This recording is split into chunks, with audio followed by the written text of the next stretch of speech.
Pahalgam false flag operation کے بعد مودی سرکار کے لیے شرمندگی کا سلسلہ نہ تھم سکا۔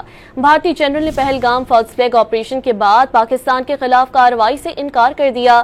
مہم جوئی سے انکار کرنے والے lieutenant general M V S Kumar کی کمانڈ ناردرن کے کمانڈ عہدے سے چھٹی کرا دی گئی۔ صرف یہی نہیں، ناکام فالس فلیگ آپریشن کے بعد بھارتی فوج میں مایوسی اور بوکھلاہٹ بھی آشکار ہو چکی ہے۔ مقبوضہ کشمیر میں بھارتی فوج کے 2 یونٹوں نے ایک دوسرے پر فائرنگ کر دی، جس سے 5 فوجی ہلاک ہو گئے۔ پہلگام فالس فلیگ آپریشن کے بعد مودی سرکار کے لیے شرمندگی کا سلسلہ نہ تھم سکا۔ بھارتی جنرل نے پہلگام فالس فلیگ آپریشن کے بعد پاکستان کے خلاف کارروائی سے انکار کر دیا۔ مہم جوئی سے انکار کرنے والے lieutenant general M V S Kumar کی کمانڈ ناردرن کے کمانڈ عہدے سے چھٹی کرا دی گئی۔ صرف یہی نہیں، ناکام فالس فلیگ آپریشن کے بعد بھارتی فوج میں مایوسی اور بوکھلاہٹ بھی آشکار ہو چکی ہے۔